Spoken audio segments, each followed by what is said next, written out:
Oil was steady as the market weighed the outlook for Russian crude flows to India after the Trump administration ramped up criticism of the trade ahead of an expected tariff increase. White House trade advisor Peter Navarro blasted India again for continuing to buy Russian oil and said he sees US import levies on the nation doubling as planned on the 27th of August. This comes after US President Trump imposed tariff on India, and on this, Morgan Stanley analysts stated that the oil market is heading for a surplus in coming quarters that is both unusually large but also unusually well anticipated by now. Sumit, as it's very clear and was made clear by our external affairs ministers as well, it was the Americans who wanted us to buy Russian oil. There has to be a handover of responsibilities. It seems that Trump has completely disassociated himself with the Biden administration and what changes they brought in.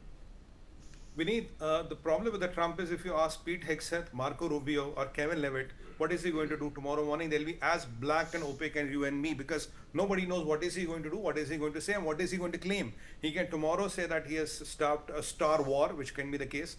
Now, answering your question in particular, Americans told us to buy the oil, and I've been saying when it happened, Vineet, years back, I was telling you, because world should be thankful to India, because if we don't buy the Russian oil, the MBS had declared when this fiasco happened in, I think it was May, in July, we'll be sending oil for $120 a barrel. Imagine what will be the plight of the poor countries, and including our country, which imports 86% of the oil. So Americans told us this, and we did it in our supreme national interest. It's not Americans gave us the dictation.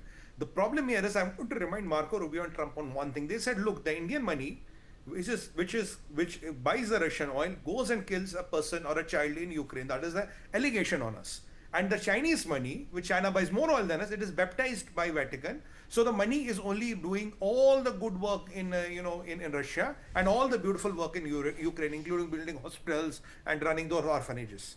The fact remains, the most of the money we give to Russia, it is still in a Vostro escrow account. There are thousands of crores of rupees just sitting here in an Indian bank in an escrow account. Now, I want to ask Peter Navarro or Marco Rubio, Donald Trump, one question. If the money is here in my State Bank of India, for example, the Vostro account which is operated, how does that money go and buy a gun or a tank or something which kills a child or a Ukrainian soldier? And how does the Chinese money, which is with Russia, is baptized by Vatican and it kills nobody? It's the most authentic money or the most baptized money in the earth. Or does our money have a rating that it can only buy a bullet, gun or a tank? No, it's nothing like that. It talks about pure American hypocrisy. Trump, I may use this word, sorry Vineet, but he's a narcissist.